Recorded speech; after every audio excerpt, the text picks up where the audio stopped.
किसी ने बड़े कमाल की बात कही है कि कोहरे से सिर्फ एक चीज सीखने को मिलती है कि जिंदगी में जब दूर का दिखाई देना बंद हो जाए तो एक एक कदम चलते रहिए, रास्ता अपने आप खुल जाएगा। हाय गाइस, मेरा नाम है आरजे कार्तिक। एक छोटी सी कहानी, ये कहानी एक ऐसे राजा की जिसने गलत तरीके से, क्रूरता से अपनी ही जनता का पैसा, अपनी ही जनता से धन जवाहरात लूट करके एक अपना बड़ा सा खजाना बना लिया था। राजा के सामने चिंता ये थी कि उस खजाने को कहां छुपाया जाए, तो उसने जंगल में सुनसान जगह पर एक तहखाना बनवाया। उसकी चाबी सिर्फ दो लोगों के पास थी, उसका रास्ता सिर्फ दो लोगों को मालूम था, एक तो राजा और दूसरा उसका बहुत भरोसेमंद मंत्री। इन दोनों के पास में उसकी चाबी थी। राजा को लगता था कभी अगर मैं नहीं जा पाया तो मंत्री को भेज करके एक बार चेक करवा लूंगा कि सब कुछ ठीक है, सब कुछ सुरक्षित है। बीच बीच में मंत्री को भेज दिया करता था, दौरा करके चेक करके वो सारा आ जाता था कि हाँ जी वहाँ रखा हुआ है। कुछ और लूट लेते थे तो उसको भी वहाँ पहुँचा देते थे। कुल मिलाकर के वो जो तहखाना था वो एक तरीके की अपनी एक जन्नत बन गई थी, जिसमें बहुत सारा खजाना था, बहुत सारे हीरे जवाहरात थे, ऐसे ऐसे रत्न थे जिनके बारे में शायद दुनिया को भी मालूम नहीं था। एक बार राजा के मन में आया रात में कि एक काम करता हूँ, आज जाकर के एक बार खजाना देख करके आता हूँ। सुबह सुबह सूर्योदय होने वाला था। उस वक्त राजा घोड़े पर सवार होकर के चुपचाप अपने राजमहल से निकला और उस जगह पर पहुंच गया, उस जंगल में सुनसान जगह पर जहाँ तहखाना था।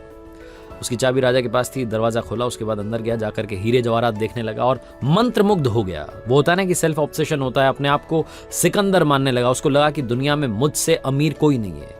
हीरों को देखने लगा, जवाहरात को देखने लगा, रत्न देखने लगा, आभूषणों को देखने लगा। इतना बिजी हो गया, खो गया, अपनी ही दुनिया में था, अपने ही ख्यालों में था। तभी कोइंसिडेंटली वहां से वो मंत्री निकला जिसके पास में उस खजाने की, उस तहखाने की दूसरी चाबी थी।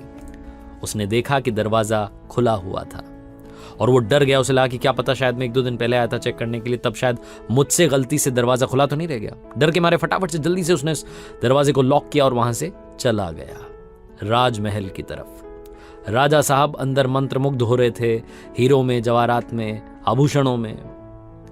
जब उनका पेट भर गया, जब मन भर गया कि भाई अब ठीक है, बहुत देख लिया, अब लगा कि चलो वापस चलते हैं महल की तरफ।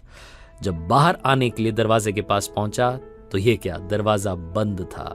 बहुत कोशिश की लेकिन बाहर से लॉक हो गया था। चाबी थी लेकिन उस चाबी का होगा क्या। अंदर से दरवाजा पीटता रहा, आवाज देता रहा कि काश कोई सुन ले, मेरे लिए दरवाजा खोल दे। घंटों बीत गए, भूख लग रही थी, प्यास लग रही थी, क्या करता राजा बस चिल्लाता जा रहा था। दरवाजे के पास बहुत देर तक बैठा रहा, वापस आया अपने हीरे जवाहरात के पास और उनसे कहने लगा कि नायाब हीरे, क्या मुझे एक घूंट पानी पिला दोगे। उन रत्नों को हाथ में लेकर कहने लगा कि मेरी मदद कर दो, मुझे भूख लगी है, दरवाजा खोल दो। राजा को ऐसा लग रहा था कि वो हीरे जवाहरात भी उससे कह रहे थे कि ये तेरी जिंदगी भर की जो दौलत है, जो तूने गलत तरीके से कमा ली है, अपने तरीके से कमा ली है, इसको सारे को यहाँ ला करके इकट्ठा कर दिया, ये भी तेरी मदद नहीं करेगी, तुझे न खाना देगी न पानी देगी। राजा भूख प्यास में इतना कमजोर हो गया था वहां पड़ा पड़ा कि बेहोश होकर के जमीन पर गिर गया। जब होश आया तो हालत खराब थी। ऐसा लग रहा था कि बस कुछ सांसें बची है। राजा ने फटाफट से एक हीरों का बक्सा था, उसमें से बहुत सारे हीरे बाहर निकाले, एक बिस्तर टाइप का बनाया, उस पर लेट गया और दुनिया को एक मैसेज देना चाहता था। जाते जाते एक संदेश देना चाहता था। उसका मैसेज बड़ा सिंपल था लेकिन लिखने के लिए वहां कुछ कलम तो थी नहीं, ना कोई पेंसिल थी। वो क्या करे, तो एक पत्थर दिखा, उससे अपनी उंगली तोड़ ली, खून बहने लगा। उस खून से दीवार पर कुछ लिख दिया और उसके बाद मर गया।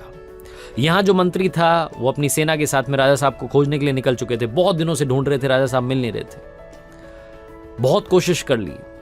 मंत्री के मन में दूसरा ख्याल है कि काम करते हैं, राजा तो पता नहीं कब मिलेगा, हो सकता है कि कहीं किसी वजह से मौत हो गई हो, किसी ने शिकार कर लिया हो, जंगल में कहीं गया हो। बहुत उल्टे सीधे ख्याल आए। फिर मंत्री के मन में यही ख्याल आया कि एक काम करते हैं, खजाना जिसके बारे में मुझे पता है उसे जाकर के देख आता हूं, उसमें से कुछ अपने लिए लेकर के निकल लेता हूं। राजा का तो अता पता नहीं है। मंत्री के पास तो दूसरी चाबी थी। मंत्री ने ही उस दरवाजे को लॉक किया था।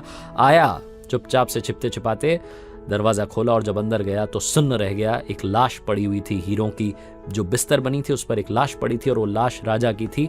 दीवार पर कुछ लिखा था, दीवार पर खून से लिखा था कि मेरी जिंदगी भर की कीमत, ये दौलत, इतनी मेहनत करी, ये जो सारा मेरा खजाना था, मेरी जिंदगी भर की जो कमाई थी, वो मुझे मरते वक्त एक घूंट पानी और एक निवाला नहीं दे सकी।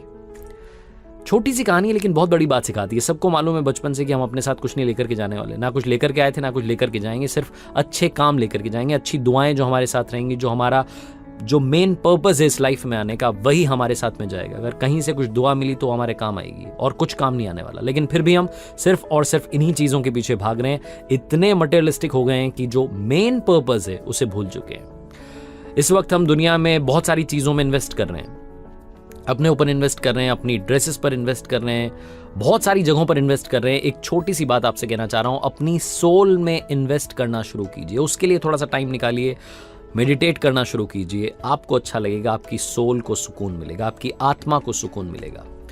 आरजे कार्तिक बस ये कहना चाहता है, बांटनी है तो मुस्कान बांटिए, ऊपर वाले के आशीर्वाद के साथ, अपनी मेहनत के साथ और अपनों के प्यार के साथ कर दिखाओ कुछ ऐसा कि दुनिया करना चाहे आपके जैसा। याद रखिए, हर सोमवार सुबह 9:30 बजे मेरे सोशल मीडिया हैंडल्स पर देखिए एक नई कहानी।